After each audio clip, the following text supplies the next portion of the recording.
जो सजा हो चुकी है, मैं ये तो समझता हूं जो गुनाह सिद्ध हो चुका है, जो सजा काट चुके हैं, जो सजा काट रहे हैं, ऐसे लोगों का महिमा मंडन करते हो आप।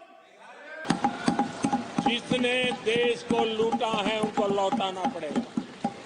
पहले तो क्लासरूम में भी कोई अगर चोरी करता था, किसी की कॉपी करता था, तो वो भी 10 दिन तक अपना मुंह किसी को दिखाता नहीं था। वॉशिंग मशीन से भी बड़ा कंधे पे लेकर के महिमा मंडन कर रहे हैं ऐसे चोरों का सार्वजनिक जीवन में। हमारे कार्यकाल में ईडी ने 1 लाख करोड़ रुपए की संपत्ति देश भ्रष्टाचार पर एजेंसियां एक्शन ले रही हैं। गुस्सा व्यक्त किया गया, जितना हो सका उतने कठोर शब्द में गुस्सा व्यक्त किया गया। उनका दर्द मैं समझता हूं, क्योंकि तीर निशाने पर लगा है। भ्रष्टाचार पर एजेंसियां एक्शन ले रही हैं, उसको लेकर भी इतना गुस्सा। 10 साल पहले हमारे सदन में, पार्लियामेंट में क्या चर्चा होती थी? लगातार एक्शन की डिमांड होती थी। सदन यही मांग करता रहता था, एक्शन लो, एक्शन लो, एक्शन किया जा रहा है। इनके समय में एजेंसियों का सिर्फ और सिर्फ राजनीतिक उपयोग के लिए उपयोग किया जाता था। अब आप देखिए उनके कालखंड में क्या हुआ। कांग्रेस के समय में ईडी ने 5,000 करोड़ रुपए की संपत्ति जब्त की। हमारे कार्यकाल में ईडी ने 1 लाख करोड़ रुपए की संपत्ति, देश का लूटा हुआ माल देना ही पड़ेगा। जिनका इतना सारा माल पकड़ा जाता हो, नोटों के ढेर पकड़े जाते हो, और अधीर बाबू तो बंगाल से आते हैं, देखे हैं नोटों के ढेर उन्होंने। तो किस किस के घर में से पकड़े जाते, किस किस राज्यों में पकड़े जाते थे। ये देश ये नोटों के ढेर देख देख करके चौंक गया है। लाखों करोड़ के घोटाले तो अटकाए, लेकिन उन सारे पैसों को गरीबों के काम लगा दिया, गरीबों के कल्याण के लिए। अब बिचौलियों के लिए गरीबों को लूटना बहुत मुश्किल हो गया है। Direct benefit transfer, Jan Dhan account, Aadhaar, mobile, उसकी ताकत हमने पहचानी है। 30 लाख करोड़ रुपए से ज्यादा रकम हमने लोगों के खाते में सीधी पहुंचाई। और अगर कांग्रेस के एक प्रधानमंत्री ने कहा था कि 1 रुपया भेजते हैं 15 पैसे पहुंचते हैं, अगर उस हिसाब से मैं देखूं तो हम जो 30 लाख भेजे हैं, अगर उनका जमाना होता तो कितना रुपया कहां चला जाता, इसका हिसाब लगाइए। 15% मुश्किल से लोगों के पास पहुंचता, बाकी सब कहां चला जाता। और ऐसे सरकारी योजनाओं को मारने के जो रास्ते थे ना, 10 करोड़ फर्जी नाम बंद किए। ये जो परेशानी है ना इन चीजों की है, क्योंकि रोजमर्रा की काय उनकी बंद हो गई है।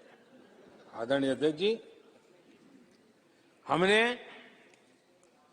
ये फर्जी नामों को हटाने से करीब करीब 3 लाख करोड़ रुपया फर्जी हाथों में जाने से बचाया, गलत हाथों में जाने से बचाया।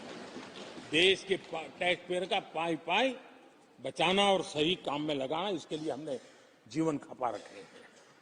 पहले तो क्लासरूम में भी कोई अगर चोरी करता था, किसी की कॉपी करता था, तो वो भी 10 दिन तक अपना मुंह किसी को दिखाता नहीं था। आज जो भ्रष्टाचार के आरोप जिन पे सिद्ध हो चुके हैं, जो जेलों में समय निकाल करके पैरोल पर आए, आज वॉशिंग मशीन से भी बड़ा कंधे पे लेकर के महिमा मंडन कर रहे हैं ऐसे चोरों का सार्वजनिक जीवन में। कहां ले जाना चाहते हो देश को तुम?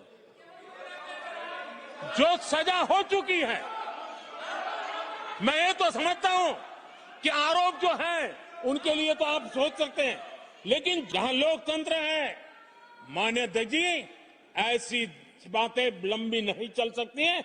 ये लोग लिख करके रखे हैं, ये जो महिमा मंडन का काम चल रहा है उनका, वो अपने ही खात्मे की चिट्ठी पे सिग्नेचर कर रहे हैं लोग।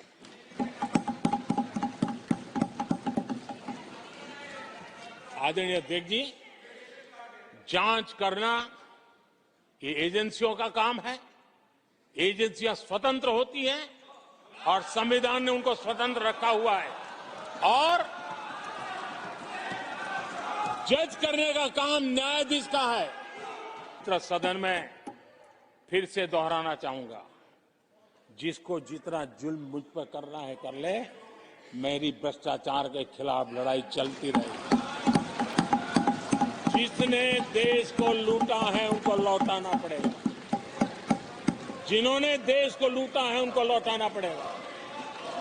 ये मैं देश को इस सदन की पवित्र जगह से वादा करता हूं। जिसको जो आरोप लगाना है लगा लें, लेकिन देश को लूटने नहीं दिया जाएगा, और जो लूटा है वो लौटाना पड़ेगा। भारत की सेनाएं सीमाओं से लेकर के समंदर तक अपने सामर्थ्य को लेकर के आज भी साथ है। हमें हमारी सेना के पराक्रम पर गर्व होना चाहिए। हम कितना ही उनके मोरल तोड़ने की कोशिश करें, मुझे मेरी सेना पर भरोसा है। मैंने उनके सामर्थ्य को देखा है। कुछ राजनेता सेना के लिए हल्के फुल्के शब्द बोल दें, इससे मेरे देश की सेना डिमोरलाइज होगी। ये सपनों में कोई रहते तो निकल जाए। आम देश में अलग देश बनाने की वकालत करते हैं।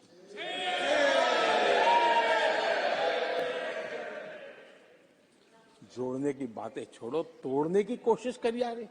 आपके अंदर क्या पड़ा हुआ है? क्या इतने टुकड़े करके अभी भी आपके मन को समाधान नहीं हुआ है? देश के इतने टुकड़े कर चुके हो आप, और टुकड़े करना चाहते हो? कब तक करते रहोगे?